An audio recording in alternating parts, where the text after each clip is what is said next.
In the Tyranny of Nabonidus, a 5th century BC work, we see anger toward the squatter man, assigning blame to an impostor who worshipped the figure. The apparent anger of the Taurus field made the people question godly authority. They called him an impostor and accused him of misguidance. They thought the bad judgment resulted in indiscriminate anger. People were beginning to think actions on the earth were affecting the judgment of the squatter man. Wait till you hear this. Places of Hindu worship were built to idolize the fluctuating plasmatic squatter man. Zoroastrians, too, personified and worshipped the same ancient Taurus field. These early religions assimilated experiences into ideas that are found in Egypt, Iraq, China, Scandinavia, and even in the tribes of Africa, Australia, and the Americas.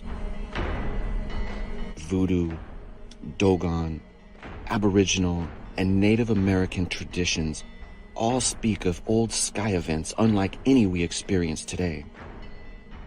They worshipped a figure that appeared to them, and the documentation is evident from the most primitive petroglyphs to the imagery of the ancient mystery religions, and even right up to the digital code of this video. We are a species with amnesia, brainwashed for control, and it is time for all of us to begin to wake up. In 100 BC, in the Aeneid, the Roman poet Virgil speaks of the rites of the gods and the mysteries of Bacchus, god of the night. By recognizing the identifying markers of the squatter man in the ancient imagery, we can see that Bacchus is a regional name for the squatter man. Here he is called god of the night, because we believe that during the night, the plasmatic display of the squatter man would have been that much more brilliant. So too we find many references of the ancient mother goddess to be the goddess of the night. Virgil also states, Mars was able to destroy the Lapith's monstrous race. This statement takes on a profound meaning when we realize he is referring to the squatter man.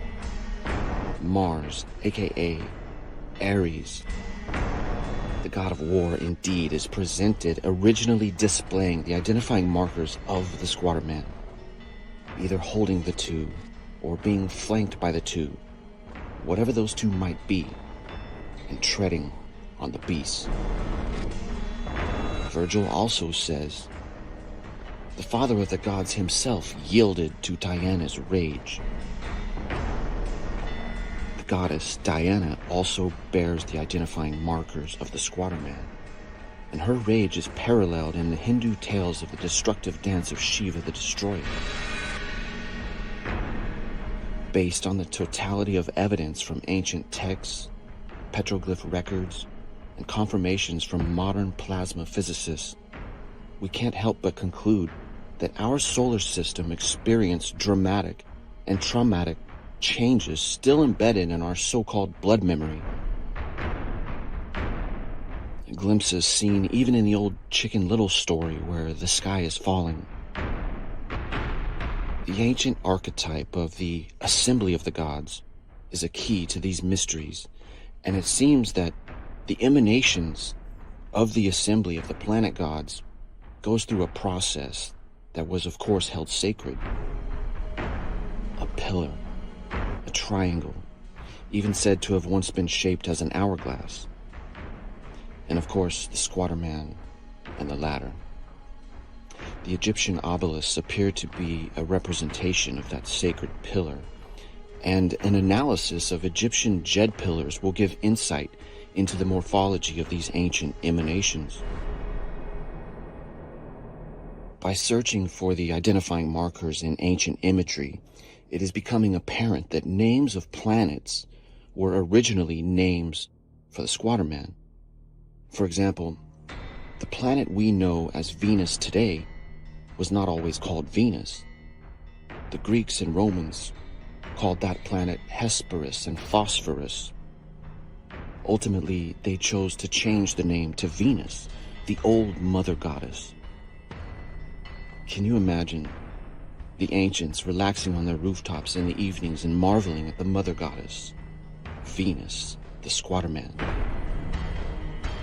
It's remarkable to compare the imagery of Quetzalcoatl, Medusa, Pluto, Cupid, and Yaldabaoth and see the undeniable similarities.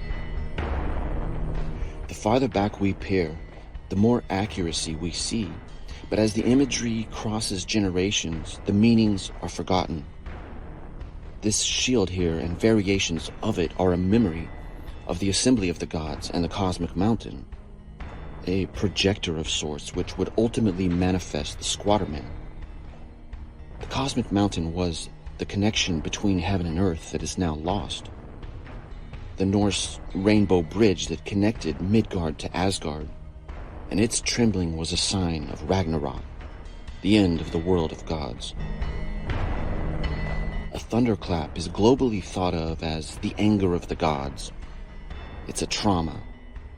The lightning in the sky, a trauma from when these events were overwhelming to the observer. It affected our thinking and destroyed the world we once knew. The ones that survived would believe they were God's chosen people. Religions formed and assimilated over time as empires emerged and collapsed, but we still intuitively remember the trauma inflicted on the soul of humanity. Using the template of the identifying markers, we can understand the origins of the mysterious Roman religion of Mithraism. The central figure flanked by the two, under the assembly and treading on the beast. We can understand the degraded imagery of the menorah with the two birds or the two dots, the squatter man under the winged disc of the assembly, flanked by the two, and thousands of other examples highlighted on our channels, such as the Durga goddess treading on the beast, as well as the goddess Asherah, the so-called wife of God. Our motivation is the search for truth and giving it freely to help whoever it may. There are many ancient mysteries that remain, but as to that goddess of the night, they saw it in the sky.